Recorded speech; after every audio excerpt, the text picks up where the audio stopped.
Bienvenue. Toutes les candidatures à la présidentielle sont déposées. Les candidats peaufinent ou ont déjà peaufiné leur programme politique. Il y en a qui sont déjà en longueur d'avance. Alors, qui va mieux présenter un programme, une offre politique par rapport à quoi? Qui a eu un bilan, un passé. Et surtout, très prochainement, dans l'opposition, qui pourra faire l'objet d'une candidature unique. Et surtout, que dire de tout ce qu'on a reproché à tous les autres candidats, que ce soit leur diplôme, leur parcours, leur identité, mais aussi leurs petites phrases. Eh bien, aujourd'hui, on reçoit celui qui est l'ombre du candidat Matata Mponyo. Il s'appelle Franklin Tchamala. En même temps, ancien vice-ministre du plan du gouvernement Matata, mais il est surtout secrétaire général de LGD. Oui. Bienvenue. Merci beaucoup Jean-Marie, merci. Alors, nous vous avons adressé cette invitation, c'est pour d'une part nous parler un peu plus clairement de ce que vous comptez faire, parce que vous étiez parmi les tout premiers à présenter ou à déposer votre candidature comme président de la République, c'est-à-dire Matata Mponyo, alors qu'il est en procédure judiciaire, alors qu'il y a beaucoup d'autres candidats qui se sont également présentés. Félix Tshisekedi, président sortant, l'a fait le week-end dernier avec comme petite phrase: il va remonter, remontada comme on dit dans le secteur sportif, avec mobilisation à l'appui. Boulevard du 30 juin paralysé, vous étiez un peu bousculé, non? Enfin, vous de LGD. Merci beaucoup, M. Jean-Marie. Je voudrais commencer mon propos par la présentation à votre personne de nos souhaits d'un joyeux anniversaire. Ah, merci beaucoup. Vous êtes celui qui a mis à notre disposition cet outil qui nous édifie, cet outil qui nous édifie professionnellement depuis de nombreuses années, presque gracieusement. Nous vous devons en moins ces souhaits d'un joyeux anniversaire. Yes. Alors, ceci étant dit, à propos du programme, le programme d'action du candidat. Non, avant de parler de programme, oui. Je vous ai demandé si la démonstration de force qu'on a vue samedi dernier à Kinshasa vous a un tout petit peu ébranlé, vous de l'opposition. Pas du tout, pas du tout. Nous savons ce que ça vaut en sous-main. En sous-main. Et donc, ça nous a pas du tout... C'est popularité. Hein. En sous-main, il y a quoi? Popularité. Bon, et popularité autour de quoi? Quelle est la recette qui a accroché autant des Congolais? Quelle est la réalisation dans cette ville où le gouverneur qui représente le pouvoir est presque en guerre contre son président de l'Assemblée provinciale? Quelle est la réalisation qui doit avoir accroché ces Congolais-là, qui étaient sur les boulevards? Une réalisation palpable. Poser une telle question, ce n'est pas titiller les pouvoirs, nous disons la vérité. Vous ne voyez pas la cité financière en face du ministère des Affaires étrangères, des gratte-ciel là qui tutoient Kinshasa? Nous rions de ça. On rit de ça parce que, bon, si c'est cela qui vaut la mobilisation que nous avons vue sur les boulevards, alors notre peuple n'a rien compris. En réalité. Vous ne voyez pas la gratuité de l'enseignement? La gratuité de la maternité? Vous ne voyez pas Transacademia? Mon frère Jean-Marie, mes enfants étudient dans ces pays. Mes enfants étudient ici, ont étudié ici. J'ai des filles et des garçons qui ont fait leurs écoles ici à Kinshasa. Je peux vous les citer. Collège Notre-Dame à Lingwala. ISTA, ici. J'ai des filles qui ont fait les lycées Kabambar. J'en passe de meilleurs, qui ont fini. J'en ai qui sont encore en train de faire leur cursus dans ces mêmes écoles. La gratuité et les réalités où? Arrêtons de vendre de minces rêves aux Congolais. Les Congolais méritent mieux. Arrêtons de vendre les illusions au peuple congolais. C'est une injure au peuple congolais. 145 territoires, c'est illusion. Mais les 145 territoires, concrètement, qu'est-ce qui a été fait? Des écoles, des centres de santé. Ben, encore que, ce projet-là, on devait renseigner d'où on l'a tiré.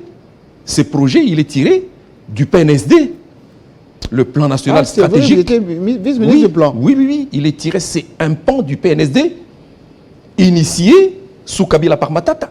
Ah bon? Ah oui, je dis, que celui qui va me contredire vienne me contredire ici. Mais quand on a pris un pan d'un programme comme celui-là, on doit reconnaître que ce programme-là, il est issu de la gouvernance Kabila et que, en ce moment, on est peut-être occupé à pouvoir piloter ces projets dans les cas de la continuité de l'État. On ne peut pas s'en attribuer la paternité. C'est indécent. C'est indécent. Nous, au LGD, avec Matata Ponyo comme candidat président de la République, nous ne faisons pas du coupé-collé. Nous ne plagions rien. Qui a plagié? Mais je parle du PDL, des 145 territoires. Ah bon? On a plagié le programme d'avant. Mais il est extrait du PNSD. C'est un extrait du PNSD.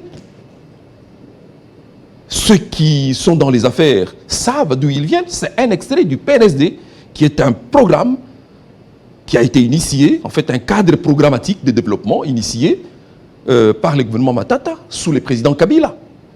Tous les partenaires le savent. Et donc quand on a extrait quelque chose d'un programme comme celui-là, on ne doit pas dire, bon, j'en suis l'auteur. On renseigne d'où on l'a tiré et on continue la vie. Écoutez, je vais commencer quand même à parler avec vous parce qu'on va y aller étape par étape. Hein. Ouais.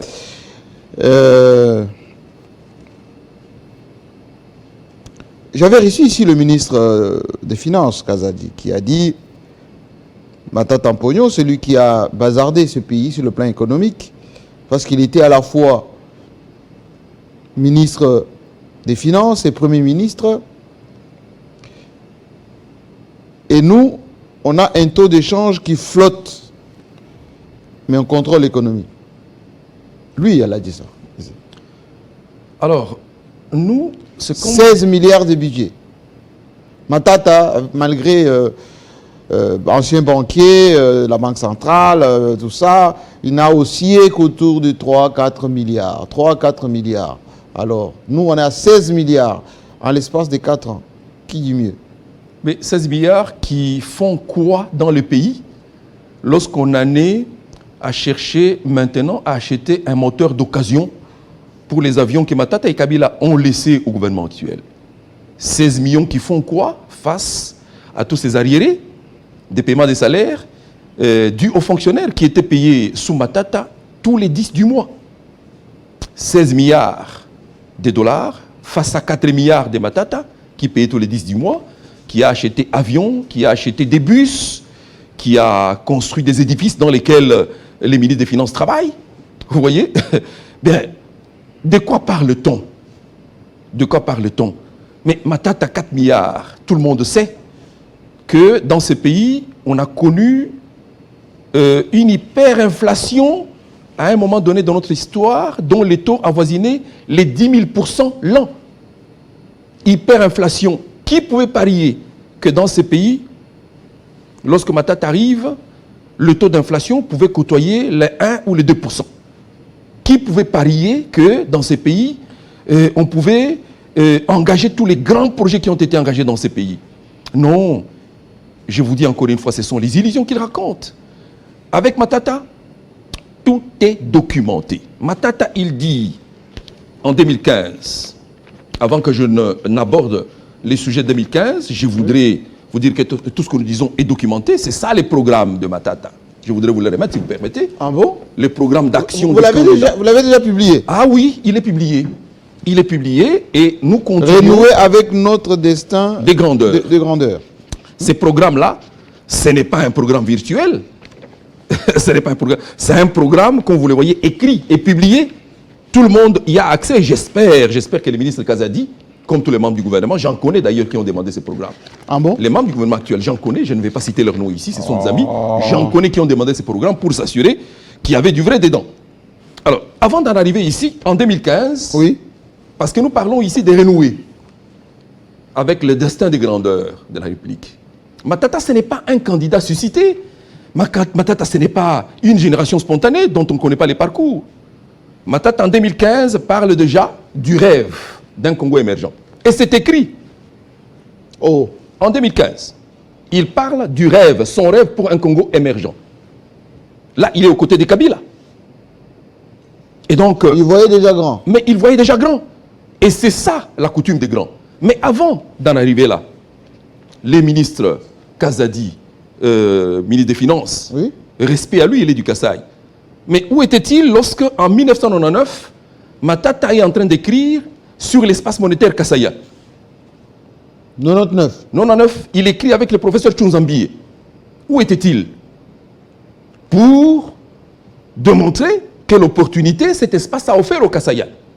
Une opportunité ratée d'ailleurs. Nous sommes le seul espace à avoir eu, à un moment de notre histoire, une monnaie à nous, l'espace Kasaï. Au Kasaï. Au Kasaï. Lorsque le franc congolais circulait ici, le nouveau Zaïre circulait ici, c'est l'ancien Zaïre qui a continué à circuler là-bas. Et Matata et le professeur Tchounzambie, en 1999, ils consacrent toute une étude. J'espère que Kazadi a déjà lu ça. J'espère qu'il a déjà lu ça. Il faut le Parce qu'il est aussi, c'est aussi un ancien de la Banque centrale. Oui, absolument. Il a lu cette étude et il sait ce que vaut Matata. La force de Matata est au bout du stylo. C'est quand il tient son stylo qu'il devient dangereux. Dites-moi. Oui.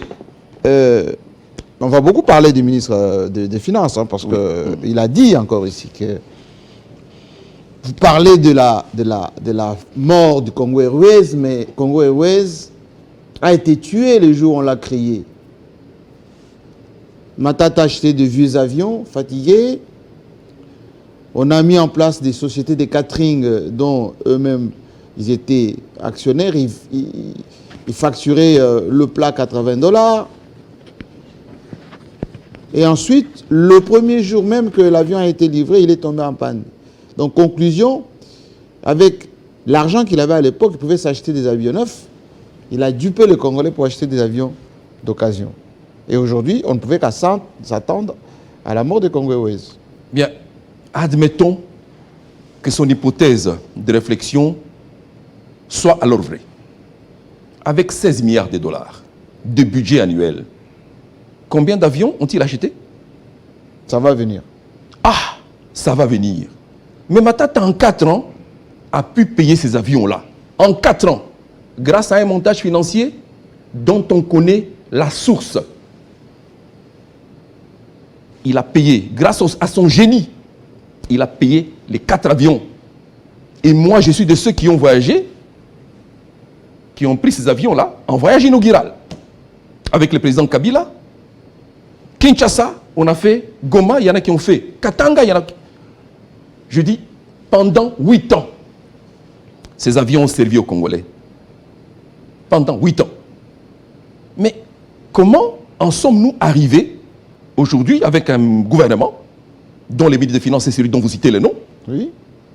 Comment en sommes-nous arrivés à la faillite de cette société dont il dit notamment que les sociétés de catering appartenaient à Matata? Oui. Mensonge, parce qu'il ne peut pas fournir un seul document les démontrant. Comme toujours, c'est des gens qui ont été formés dans les écoles de mensonges.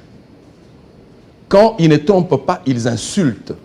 Et quand ils n'insultent pas, ils menacent. Nous ne sommes pas de cette école avec Matata, nous sommes de l'école de la vérité. Je défie le ministre Kazadi de déposer ici sur la table un seul document démontrant que Matata avait une société de catering qui opérait avec Congo Airways. Mais mensonge. Si ce n'est pas Congo Airways, mais Matata avec Transco, oui. Encore des bus esprit de vie. Oui. Non mais ça me fait rire. Tout le monde a vu sous Kabila Matata acquérir 500 bus de marque Mercedes, des bus neufs. Mais Kazadi avec Tshisekedi, ils en ont rajouté. Combien ont-ils ajouté? Une centaine. Non, pas du tout. Il y a même une usine de montage ici de bus à Kinshasa. Je dis, c'est encore une fois un mensonge. Mais on a inauguré, le président a inauguré ça. A livré combien de bus déjà? Combien de bus? Non, on ne gouverne pas sur base de mensonges. La preuve, nous pataugeons, on n'avance pas. Parce qu'on a érigé le mensonge en mode de gouvernance. Nous, ce que nous faisons est écrit. Et ce qui est écrit là est assis sur une expérience qui a démontré dans ces pays que ça pouvait marcher. Pas des illusions.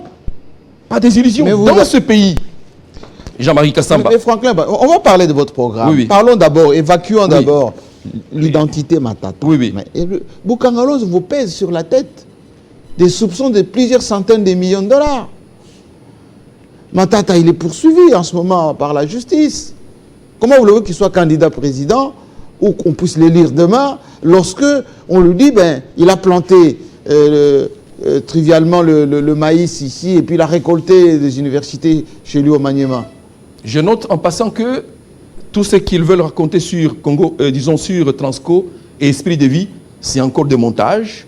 Et donc, tout le monde a vu qu'Esprit de Vie, c'était des bus neufs qui avaient vocation de remplacer les esprits de mort et les projets marchaient bien jusqu'à leur arrivée. Ils savent ce qu'ils en ont fait. Maintenant, Boukangalonzo. Oui. Je viens de passer par là parce que mon parti a un bureau à Boukangalonzo. Je suis passé par là. Est-ce que vous savez que même les panneaux qui indiquaient à l'époque l'entrée de ce parc-là, on l'a brûlé. Ah bon? Pourquoi? Mais ils savent pourquoi ils ont brûlé. Ils savent pourquoi ils ont brûlé. Moi, je me suis arrêté là. J'ai des petites vidéos pour documenter ça. Je revenais d'une tournée de Kenge. Mais qu'est-ce qui peut justifier, pour autant, qu'un projet comme celui-là, qui avait des maçonneuses batteuses, que tout le monde a vu, opérer et travailler, ce projet qui a nourri la ville de Kinshasa en farine de maïs de qualité. Mais vous l'avez détourné. Qui l'avait détourné? Qui l'a détourné? Vous avez pris cet argent pour faire autre chose? Non, pas du tout. S'ils avaient la preuve matérielle, parce que le vol est factuel, s'ils avaient la preuve matérielle que Matata avait détourné un seul sou de ce projet, il y a longtemps qu'ils auraient diffusé ça dans les réseaux sociaux. Ils ne détiennent aucune preuve. Voici pourquoi ils tournent en rond. Aucune preuve. Matata n'a jamais pris un seul sou du projet Boukangalonzo. Boukangalonzo marchait merveilleusement. Et d'ailleurs, Chéribin Okende paie son âme. À la demande du président de l'Assemblée nationale, Chéribin Okende, Eliezer et d'autres étaient envoyés en commission pour vérifier exactement ce qu'il en est du projet Boukangalonzo. Ils ont trouvé quoi? Mais le rapport existe. Les vidéos qu'ils ont diffusées existent. Je dis paix à son âme, Chéribin Okende. Ils sont revenus et à travers la presse, Chéribin a dit, avec Eliezer d'ailleurs, et d'autres, ils ont dit que ce projet-là était politisé pour rien. Parce qu'ils ont trouvé un projet fonctionnel, mais abandonné. Abandonné, y compris avec du maïs. Mais pour quelle raison on a abandonné? La raison, elle est simple. Ce projet avait la vocation, effectivement, de pouvoir aider notre pays à rompre avec sa dépendance par rapport à l'importation de tout ce qui est produit agroalimentaire pour sa population, une importation qui coûte à l'État congolais un budget d'environ 2,5 milliards l'an. Donc tous ces opérateurs privés qui sont dans l'agro-industrie, les privés aussi bien nationaux qu'étrangers, ont un marché qui leur rapporte annuellement près de 2,5 milliards de dollars. Mais je vais finir. Allez-y. Et donc ce projet-là, c'était un projet qui ne pouvait qu'être combattu avec le concours des politiques véreux, dès lors que ce projet venait rafler à ces opérateurs économiques les marchés qu'ils détenaient à eux seuls. Et ils l'ont combattu. C'est ça qui justifie que ce projet se soit arrêté. C'est ça qui justifie aujourd'hui que, bon, il y a les mêmes qui ont fait la transhumance de l'ancien FCC pour aller vers l'Union sacrée, parce que ce sont les mêmes qui étaient avec Kabila, qui combattaient Matata, qui sont de ce côté-là, et qui ont dit faites attention avec cet homme. Si vous le laissez prospérer avec des projets comme ça, il prendra votre place. C'est ça. Parce que rien ne peut expliquer qu'à partir de Boukangalonzo, où se trouve aujourd'hui une grande station d'électricité, la 3e du pays en production. Dans cet argent-là qu'on dit que Matata a détourné. La grande station en termes de production d'électricité, la 3e du pays, est à Boukangalonzo. Mais en face, vous avez la ville de Kenge qui est tout dans le noir. Les politiques actuelles, comme ceux du FCC, disent si vous donnez à Kenge l'électricité, tout le monde saura que c'est le projet de Matata qui a donné l'électricité. Et on bloque. On bloque. Quelle animosité! Je dis, si il y a quelqu'un qui a la preuve que Matata a déjà pris un sou de ce projet-là, qu'ils l'amènent. Parce que s'ils avaient ces preuves-là, il y a longtemps qu'ils auraient diffusé ces preuves à travers tous les réseaux sociaux, comme ils en ont l'habitude. Mais ils n'en ont pas du tout. Je les défie. Dites-nous, Franklin Tchambala, pourquoi d'abord Matata s'est précipité à aller déposer sa candidature alors qu'il était poursuivi en justice? Mais il est, comme je l'ai dit, vous voulez que je le répète, il est poursuivi autour d'un vrai faux dossier. Un vrai faux dossier. Eux-mêmes en sont conscients. C'est un vrai faux dossier. Un vrai faux dossier. Je vous ai dit, vous dites précipitation, mais en 2015, lorsque Matata présente son rêve pour un Congo émergent, 2015, nous sommes en 2023, tous les autres aujourd'hui qui parlent de pouvoir réaliser ceci pour la RDC, tout, ils étaient où? Parce que déjà en 2015, j'ai dit, Matata était là. J'ai dit, bien longtemps avant, en 1999, Matata est en train d'explorer l'espace monétaire kassaïen. L'écrit est là. Alors, est-ce que Matata d'abord, Oui. est-ce qu'il a l'envergure d'un président de la République? L'envergure, ça veut dire quoi? Les muscles, bon, et tout et tout. Mais le leadership, la vision. Oui, mais dites-moi, sous Kabila, Matata trône à la tête d'un gouvernement des chefs des partis. Lui qui n'était pas un chef des partis. Et vous connaissez quel résultat il a donné. Vous connaissez comment il était craint. Comment il était craint? Par sa rigueur et sa discipline. Vous savez comment il est? Par l'excellence qu'il prône, par les modèles qu'il représente. Vous savez comment il a fonctionné et quel résultat il a donné. Parlons-en, Oui. un peu de maïs. Oui. Vital Kamere, quand il était bousculé il n'y a pas longtemps par rapport à la crise du maïs, il a dit « Laissez-moi un peu de temps, je vais régler ces problèmes ». Il a réglé. Il a réglé en faisant quoi? Au Katanga, il n'y a plus de problème de maïs. Non, il a réglé en faisant quoi? Il est allé chercher le maïs en Zambie. De la même manière qu'une délégation gouvernementale avec pompe avait quitté Kinshasa pour aller chercher l'impio en Namibie. La même aventure a été refaite avec beaucoup d'argent en mallette. On est allé chercher les maïs en Zambie. Alors qu'on a l'opportunité de produire dans ces pays ce maïs-là. Et on peut le faire encore. Mais là, les services nationaux qu'ils ont financés avec les équipements, il y a les planteurs, les fermiers congolais qui commencent à bénéficier de subventions. Il y a toujours un déficit important par rapport à la quantité produite par rapport à notre besoin en consommation. Le déficit est important. Il faut le combler en faisant autre chose. Et c'est cela que Matata propose dans son programme qui est écrit là. Matata nous dit que la vision sur base de laquelle il a proposé au peuple congolais cette offre-là, et renouer avec le destin des grandeurs, sa vision va consister à travailler avec le peuple pour faire en sorte que dans les 5 années à venir, nous puissions sortir la RDC du rang des pays les plus pauvres d'Afrique. Il va commencer comment? Mais comment a-t-il fait? Parce il va copier les 16 milliards, le PDL 55 territoires, il va copier le peuple d'abord, il va copier quoi? Non, c'est un programme de rupture. Ça, c'est un programme qui rompt. Quand il parle renouer, ça veut dire rompre avec, n'est-ce pas, les mauvais chemins que nous avions, sur lesquels on s'était engagés, pour reprendre sur les bases sur lesquelles nous avions cédé les pouvoirs. Matata est clair, il dit il faut renouer. Qu'est-ce qu'on a perturbé? Beaucoup de choses. Qu'est-ce qu'on a perturbé depuis que ce couple-là, Matata et Kabila sont partis?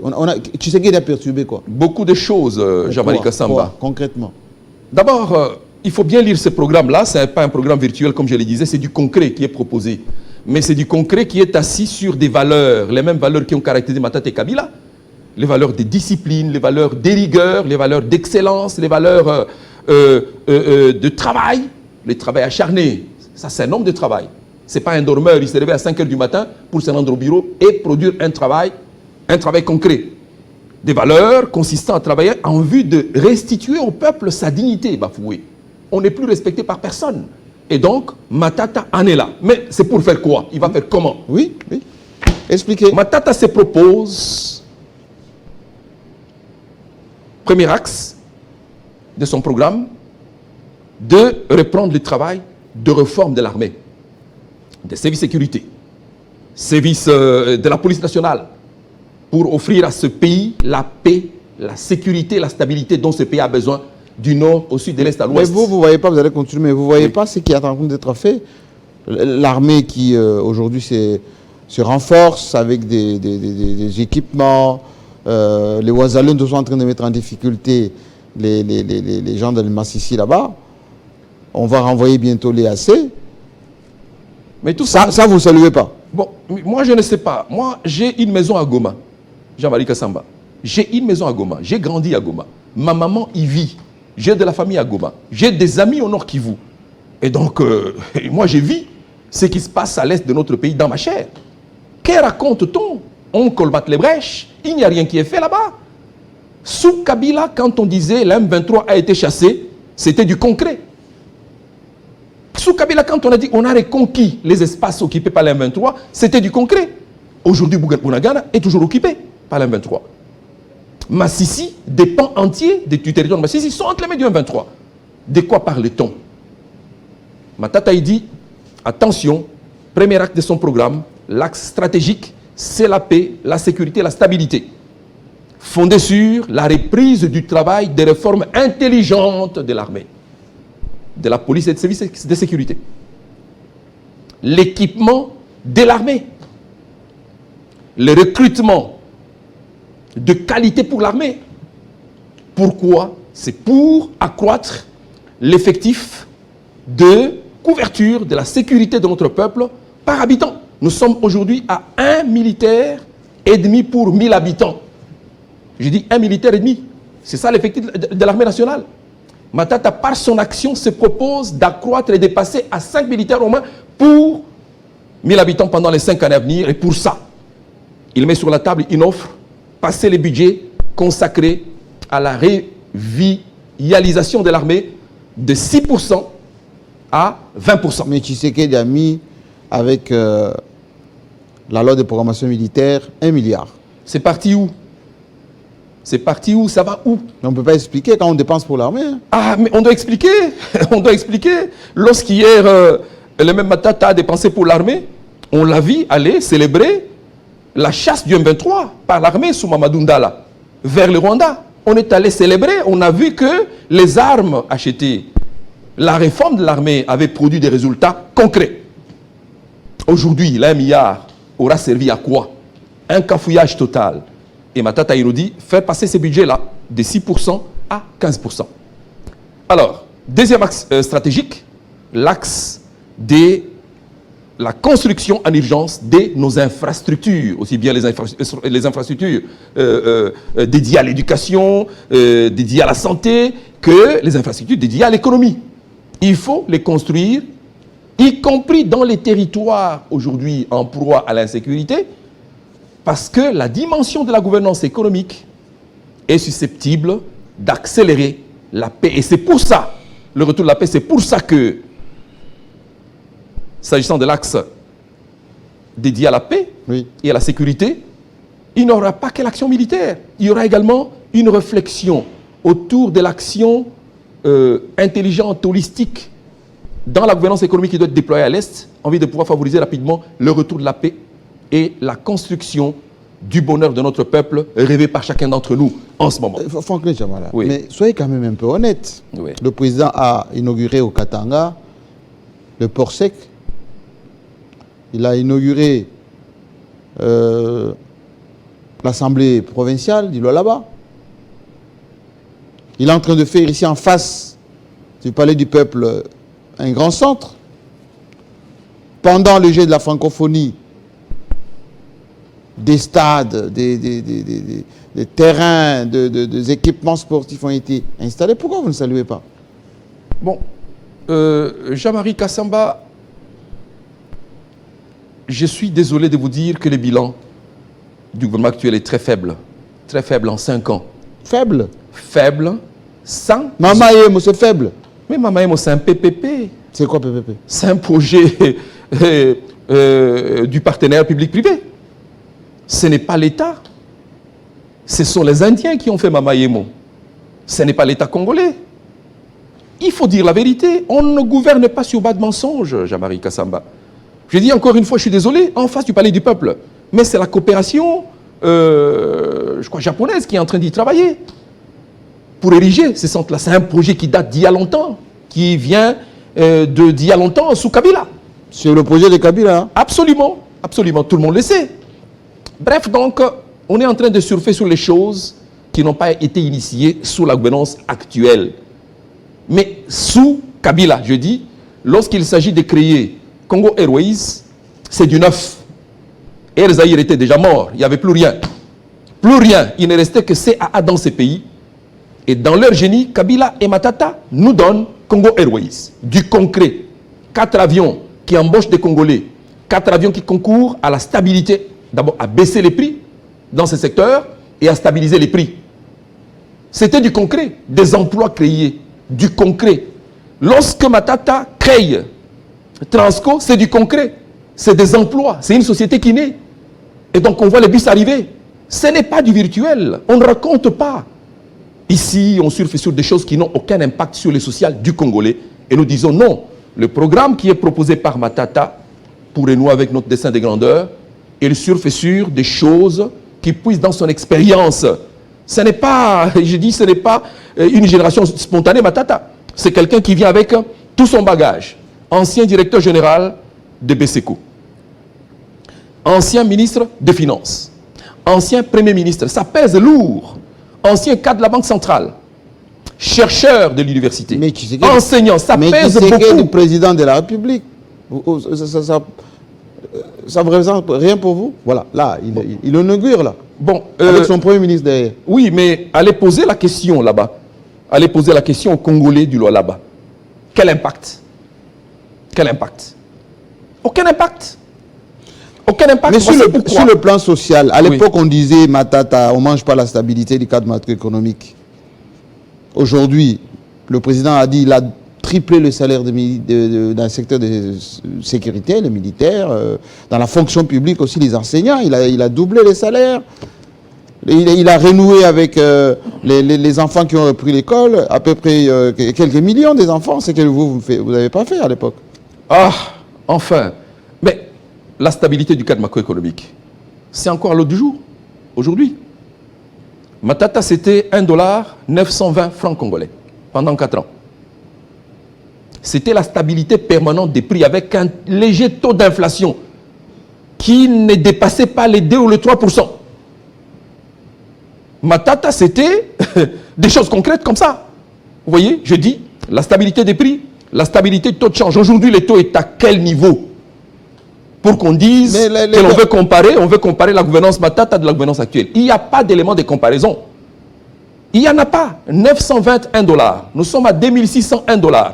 On compare quoi? $921. Moi, ministre, j'étais payé en francs congolais. Je n'avais que 6 millions de francs de salaire à la fin du mois. Ma dotation en carburant, c'était 300 000 francs congolais. Pour ma communication, j'avais près de 200 000 francs congolais. Aujourd'hui, les ministres, les collègues, vous savez à quel niveau ils sont? Non, combien? Dans un pays qui ne s'est pas enrichi du tout, près de $40 000. Non, jamais. Vous avez des preuves? Bon. Vous avez des preuves, ça c'est... Le débat, il est lancé. Il n'a pas été lancé aujourd'hui, nous le disons presque chaque jour. Près de 40 000. Nous, on était à 6 millions de francs congolais. Moi, j'étais payé en francs congolais. Qui est encore payé en francs congolais aujourd'hui? Qui est payé en francs congolais? Moi, membre du gouvernement. Vous pouvez vérifier, mon compte était crédité de 6 millions de francs congolais chaque mois. Chaque mois. Mais le coût de vie a augmenté aussi. On peut augmenter aussi pour les ministres. Ah bon, très bien. Mais quand on augmente pour les ministres, la justice veut qu'on augmente pour tout le monde. Pour ne pas créer trop de disparités. Chez nous, à l'époque, il suffisait que les recettes de l'État connaissent une perturbation du fait d'un événement au niveau mondial pour que les trains de vie des institutions soient alors réajustés rapidement par le Premier ministre. Nous, on a connu ça. Vous êtes à 7 millions de francs. Quand ça connaît des problèmes, on vous dit non, c'est 6 millions maintenant. Parce que l'État n'a plus assez d'argent pour vous entretenir. Vous avez entendu parler de la baisse du train de vie des institutions depuis quand? Mais est-ce qu'on en sait encore quelque chose? On a dit à Matata, c'était un Premier ministre antisocial. Oui, et alors il était avec sa monnaie, mais oui. On ne mangeait pas ses routes, on ne mangeait pas sa troïka stratégique, tout ça. Hein. Mais au moins, les prix étaient stables sur le marché. Au moins, je vous dis, moi, je pouvais avoir mon épargne en francs congolais. L'épargne en francs congolais, à travers les banques, avait connu une hausse extraordinaire. Il y a des pays à l'étranger qui commençaient à recourir aux francs congolais pour faire leurs transactions en interne avec notre pays. Mais aujourd'hui, les francs congolais, il a quelle valeur? à l'intérieur ici. Aucune valeur du tout. Je dis, c'est un faux débat. Matata a démontré effectivement qu'il avait quelque chose ici à l'estomac. Voilà pourquoi, à travers son programme, ici, il propose un troisième axe. Oui. De renouer avec le destin industriel de notre pays. Nous avons détruit tous les tissus industriels de notre pays. Il faut de l'intelligence, en communion avec nos universités technologiques, pour recréer ces tissus-là, afin de pouvoir offrir aux Congolais les emplois et donner du bien-être à ce peuple. Quatrième axe, Matata nous dit, reprendre avec les réformes économiques intelligentes qui ont donné des résultats que l'on a vus. Matata dans ce pays... Vous minimisez les agences que Félix Tshisekedi a créées. C'est quelles agences? Agence pour la batterie, avec le ministre Paluku.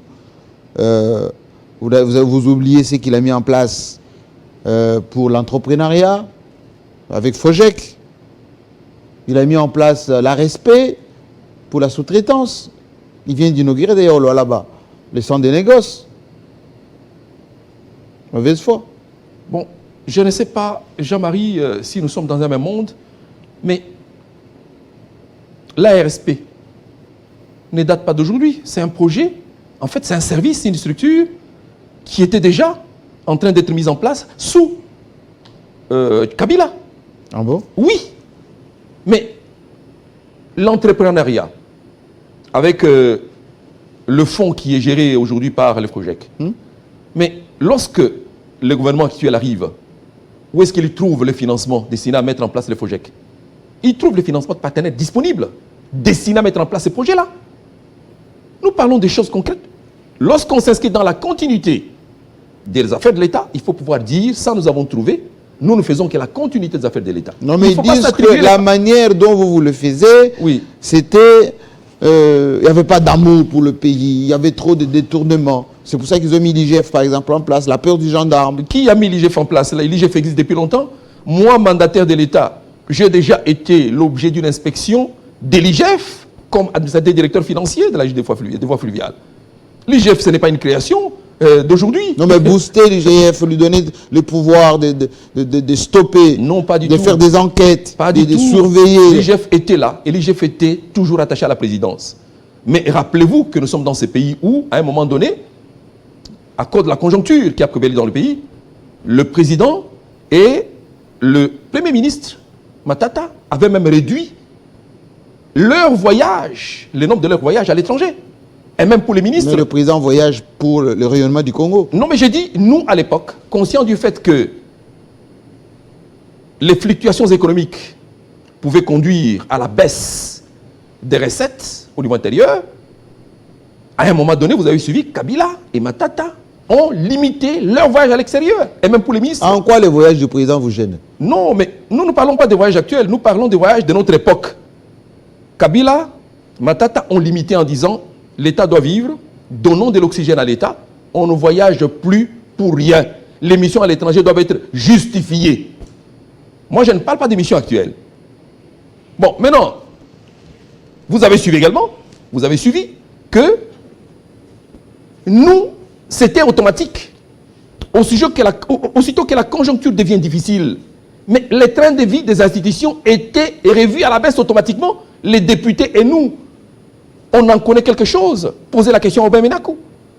J'ai été à une réunion de la majorité quand j'étais encore au FCC, à une réunion qui était présidée par nos coordonnateurs du FCC, et j'ai entendu, lors de la passation du pouvoir, sous Ilunkamba, j'ai entendu ce que disaient nos chefs à la majorité, je les ai entendus regretter la gouvernance Matata. Ah bon? Ah oui, je parle ici des faits que j'ai entendus. J'ai entendu parmi nos dirigeants, l'un d'entre eux, parmi les plus illustres, un ancien président de l'Assemblée nationale, dire « Ah, vraiment, si le Premier ministre actuel peut fonctionner à la Matata, avec les méthodes de Matata, c'est quoi la Matata? Ça peut nous donner des résultats. » Qu'est-ce que c'est fonctionner à la Matata? Ah oui, l'homme qui a axé sa gouvernance sur des résultats à impact visible. Quand il met en place un projet, il le met et lui colle des indicateurs de résultats. Voilà pourquoi, même à travers ce programme, oui, il nous dit quels sont les indicateurs sur base desquels son projet ici ou son programme d'action est évalué. en termes d'indicateurs, il met sur la table le taux de croissance du PIB qu'il projette pour les 5 ans à venir. Il dit pour les 5 ans à venir, pour lui, il faut faire passer les taux du produit intérieur brut de notre pays de 6,3% à 12%, 12,3%. Le taux de la pression fiscale, il dit il faut ramener ce taux à environ 18,3%. C'est un taux qui est en phase avec le taux projeté de croissance économique. Il dit s'agissant du budget, le budget qui va articuler ce programme, il le conçoit et les nivelle à hauteur de 90 milliards de dollars, point neuf. Pour 5 ans. Pour 5 ans. 90 milliards, Il point va neuf. faire comment? Il va faire comment? Mais je vous ai déjà dit comment il va faire. Le ministre Gaz a dit, nous, les régies financières, on les a crédibilisées. On a mobilisé suffisamment dans le secteur extractif. Aujourd'hui, les mines produisent beaucoup plus d'argent qu'à l'époque de Matata. Et 3, les partenaires nous font confiance, largement. Le Fonds monétaire, la Banque mondiale, tout ça nous font confiance. Voilà. Bon, mais les caisses sont vides. On ne sait même pas payer les fonctionnaires. Matata, 4 milliards, ça payait toutes les institutions, ça achetait les équipements pour l'armée, ça payait les ministres, mais ça achetait les bus, ça faisait beaucoup de choses. 16 milliards font quoi? Les 16 milliards sont spirituels ou quoi? Pour rendre compte de choses qui ne sont pas concrètes pour notre peuple. Je vous ai dit tantôt ici que Godin Poyi reproche au gouverneur de la ville d'avoir beaucoup endetté la ville de Kinshasa. Il a endetté, dit-on, jusqu'à 150 millions de dollars. C'est ce que Godin Poyi dit. Et nous faisons foi à ça. Parce que Godin Poyi, comme le gouverneur, ça vous sert, l'union sacrée. Ça vous sert, ça. Mais dites-nous, ça peut nous servir à quoi? Parce que les deux ont vocation de travailler sur notre bonheur. Mais à partir du moment où ils nous enfoncent, ça nous sert en quoi? Nous pouvons nous en plaindre, non? Ça, c'est l'union sacrée. Alors, on nous dit, les pays, c'est un budget de 16 milliards. Les 16 milliards virtuels ou spirituels? Ça aurait été concret que nous verrions ce que les 16 milliards produisent, Jean-Marie Kassamba. Arrêtons de tromper notre peuple. Page 35, Matata dit, priorité numéro 4, réformer et bâtir un État stratège pour le bien des Congolais. C'est pas virtuel, ça? Ce n'est pas virtuel. Matata a toujours conçu... Quel stratège? Comment il va le faire, ce plan stratégique? Matata a toujours conçu le gouvernement comme étant une armée. Une armée qui doit en permanence combattre la pauvreté en vue de pouvoir promouvoir le progrès. Matata, c'est l'homme du progrès. Lui, il fait chaque chose avec en vue un progrès. Sinon, il ne le fait pas. Voilà pourquoi j'étais au niveau des indicateurs de son programme, les indicateurs d'évaluation de son programme. Quand il parle de l'État stratège, c'est un État où tout ce qui est conçu est évalué et suivi. Et les indicateurs sont là. Je vous ai dit, budget annuel. Ces budgets-là, il produit les recettes, il produit les richesses, et ces richesses doivent permettre la création d'emplois.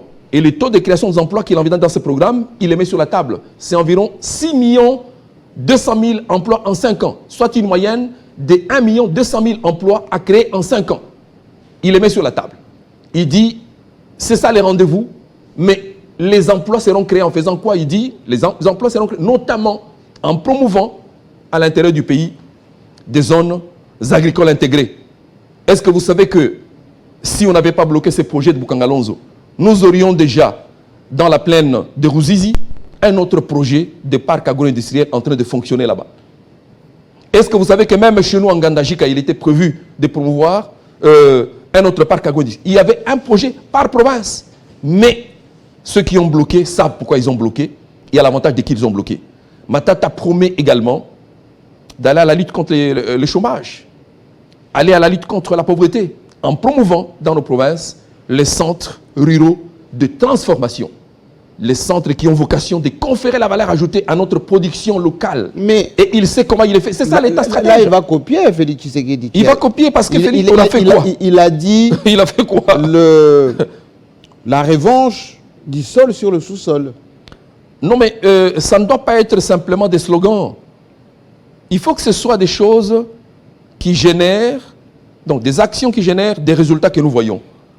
Et Matata nous dit, attention, vous me jugerez aux résultats parce que moi, Matata, je vous permettrai de voir comment nous passons dans les 5 années à venir, nous faisons passer notre PIB réel de 55,7 milliards de dollars pendant les 5 années à 99 milliards de dollars pour les 5 ans. Vous verrez comment les PIB nominal mutent également en passant de 67 milliards de dollars à 114,5 milliards de dollars. Nous verrons et nous allons comptabiliser ça ensemble.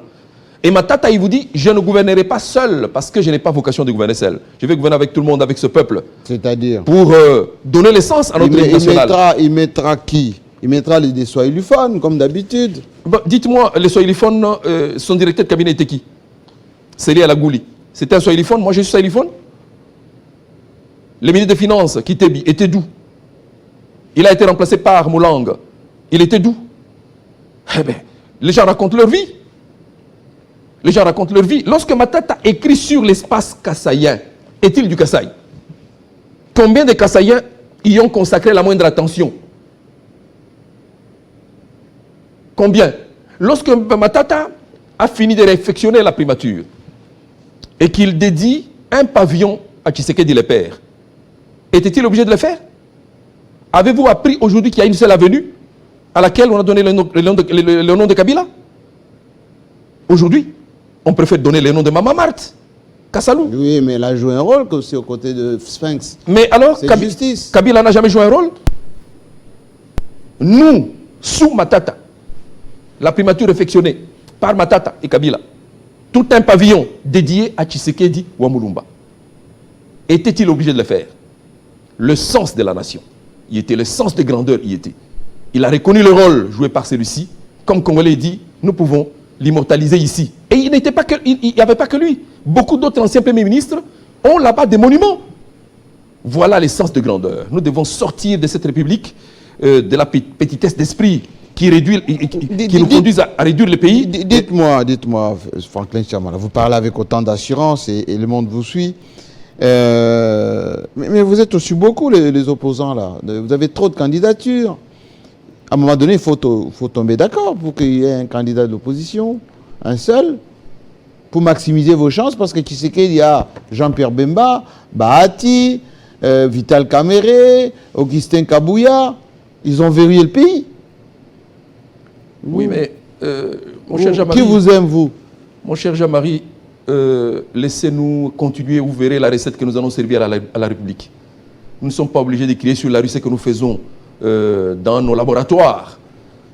Dans tous les cas, il y a dans ce camp-là des candidats. Mais vous avez peur non, pas du tout. De la popularité des Bemba, des Bahati, des Kabouya, des Kamere. Il y a dans ce camp-là des candidats qui ne peuvent pas arracher les suffrages de leurs propres voisins du quartier.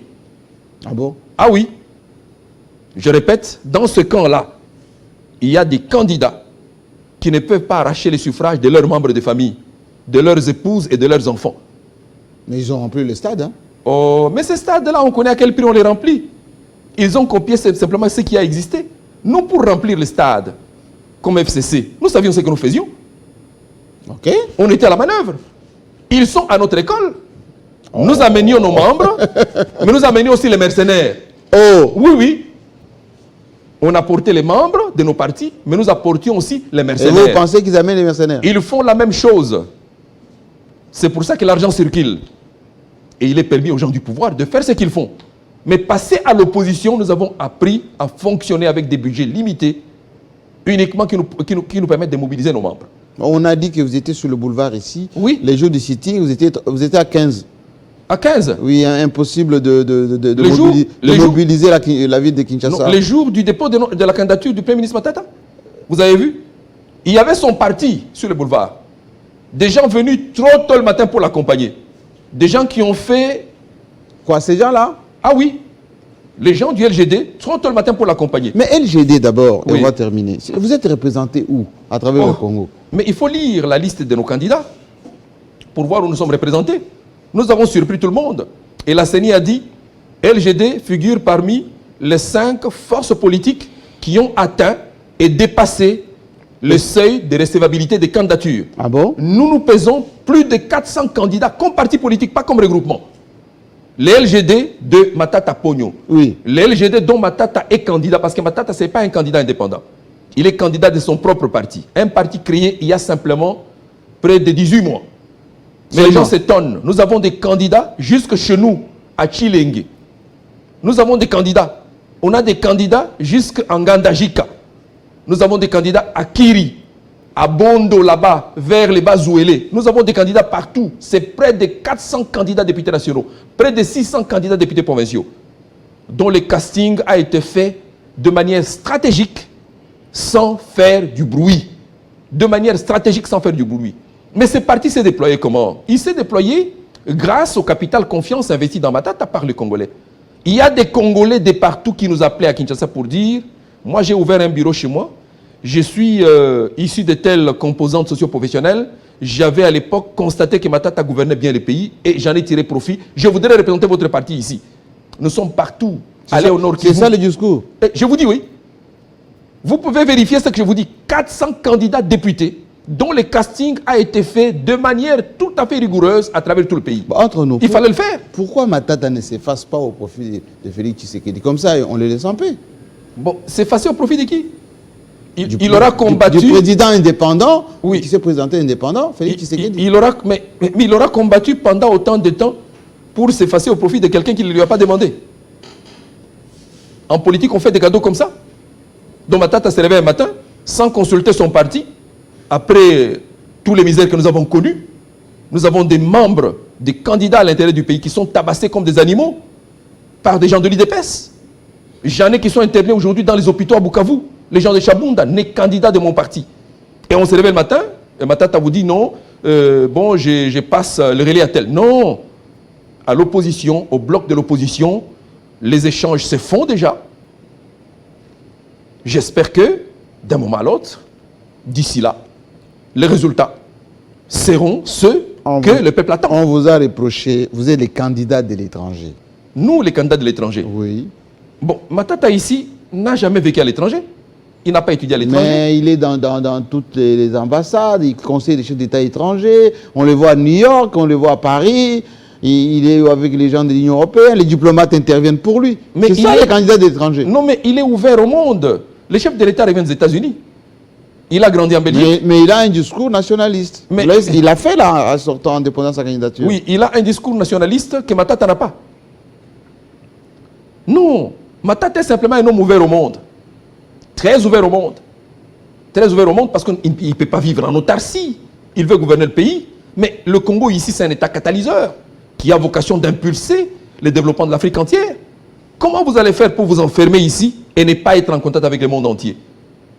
Être en contact avec le monde entier, c'est ça qui voudrait dire candidat de l'étranger? Mais Genève, hier, lorsque les candidats de l'opposition sont allés se réunir à Genève, là c'était bon. Là ce n'était pas... Tshisekedi s'était retiré. Non, mais il avait renoncé à sa signature. Non, mais il était où? À Genève, non? Il a renoncé à sa signature après qu'il ait broyé du noir. C'est ça, non? Après que les résultats n'aient pas été probants pour lui. Mais ils étaient à Genève. Ils ont mangé et bu là-bas. Ils ont même dansé là-bas. Ils ont célébré Fayoulou là-bas. Ensemble. Bon, revenus ici, ils sont allés où? Avec Kamere. Ils ne se sont pas arrêtés ici. Ils sont allés encore à l'étranger, mais en Afrique. Au Kenya, oui. Mais alors, de quoi parle-t-on quand on parle de l'étranger? Dans tous les cas, chez nous, ce n'est pas à cacher. Mon président Matata Ponyo Mapon est en ce moment en consultation en Europe. Donc il est parti pour diaboliser le Congo. Pas du tout. Pour fomenter des coups. Pas du tout. Il est en ce moment en consultation avec ses médecins en Europe. Ça fait près de 10 jours qu'il y est. Vous avez en prenant des contacts en douce. Bon, il faut que les gens... Non, mais Jean-Marie, j'ai dit qu'il est allé consulter ses médecins parce que son état l'oblige à le faire. Et je lui souhaite prompte guérison déjà. Parce qu'il doit nous revenir en forme pour compétir face à d'autres qui n'ont qu'un projet. Nous avons ces programmes-là. Combien de partis vous ont montré leur programme? Ça arrive. Ça arrive. Ils sont en concertation. Ça va ils ont d'abord déposé une candidature sans programme.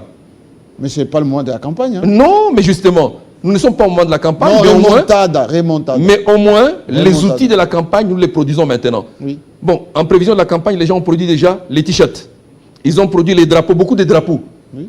Bon, il y en a même qui nous ont produit des fouets. Ils disent qu'ils vont nous fouetter pendant la campagne.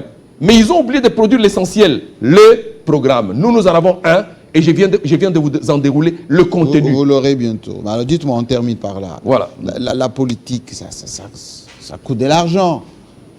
Où est-ce que vous allez trouver l'argent? Ah, c'est ça la question. Ça coûte de l'argent, où est-ce que nous allons trouver l'argent? Et jusqu'ici, nous avons fonctionné comment? Pendant 1 année et demie, nous avons fonctionné comment? Je vous informe, Jean-Marie Kassamba, que les candidats députés nous ont coûté ce qu'ils nous ont coûté. Les députés nationaux comme les députés provinciaux. Ils ont payé quand même? Nous avons payé pour eux. C'est le parti, grâce à leur cotisation, qui a payé pour eux, les candidats et députés nationaux, 1 600 000 francs congolais chacun. Ok. On a payé. Les 400, on a payé. Les 600, on a payé pour eux également. Les 160 millions là, je suis allé les payer seul à la banque. Pour les candidats président Matata. Ça veut dire que nous cherchons, on ne mendie pas le pain. Mais nous ne mangeons pas les pains des autres.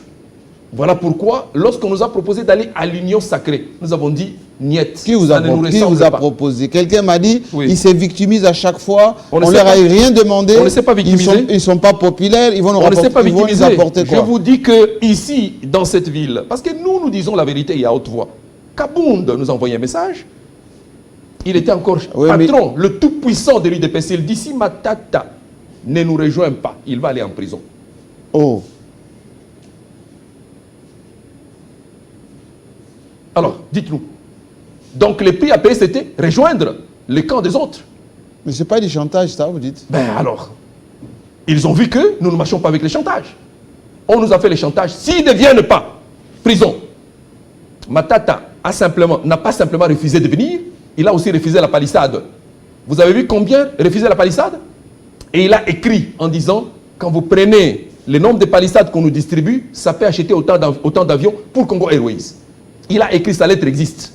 Il vous dit, prenez simplement le nombre de palissades qu'on distribue aux sénateurs, ça peut permettre à ces pays d'acquérir autant d'avions pour Congo Airways.